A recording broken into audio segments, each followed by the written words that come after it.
সকলকে জানাই সুমনার চ্যানেলে ওয়েলকাম। আজকে আবার দেখো ডিনারে আবার কি থাকছে। আজকে রয়েছে এক তড়কা, তার সাথে গরম গরম হাতে করা রুটি মায়ের হাতে, তাও আবার উনুনে। তো যাই হোক, এই যে তোমাদেরকে বলেছিলাম না, জামাই ষষ্ঠী ছাড়াও দশর ছাড়াও আমরা প্রত্যেক দিন কিছু না কিছু বানিয়ে বানিয়ে খাবো, একসাথে অনেক কিছু না খেলেও।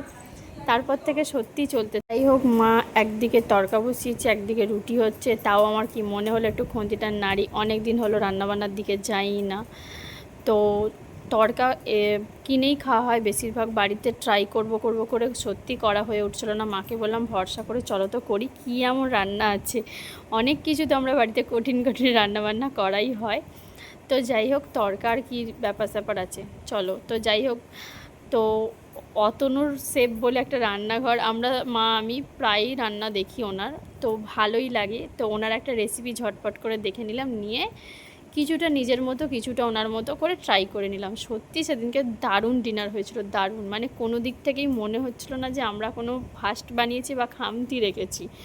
তো কার কার খেতে ইচ্ছা করছে একদিন আমাদের এই ঝটপট চলে এসো।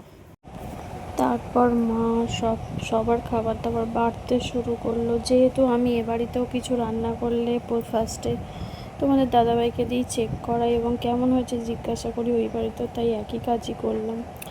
মাকে বললাম যে বাপি আর তোমাদের দাদা ভাইয়ের খাবারটা আগে বেড়ে দিতে, তো ওদের দুজনকে আগে আমি টেস্ট করাবো, কেমন হয়েছে জিজ্ঞাসা করব। ফার্স্টে তোমাদের দাদা ভাই খাচ্ছিলো। রুটি হয়েছে মানে মিষ্টি তো থাকবেই রাত্রিরে, দুই রকম। তার কারণ হচ্ছে যে আমি, মা, বোন আমরা কেউই পান্তুয়া সবাই পছন্দ করি, রসগোল্লা কেউই পছন্দ করি না। আর তোমাদের দাদাভাই আর আমার বাপি রসগোল্লা ভীষণ পরিমাণে ভালোবাসে, সেই কারণে ওরা রসগোল্লা খাবে আর আমরা পান্তুয়া খাবো। তাই মিষ্টি আনলে দুরকম সবসময়ই আনতে হয়। তো যাই হোক, তোমাদের দাদাভাই বারবার করে বলছিল যে ভালো হয়েছে, আর আমি আর কি মেরে কথাটা বলছিলাম যদি খারাপ বলেছো না দেখে নেবে। যতই যাই হোক, শাশুড়ি রান্না করলেও বউ কিন্তু খন্তিটা নেড়েছে।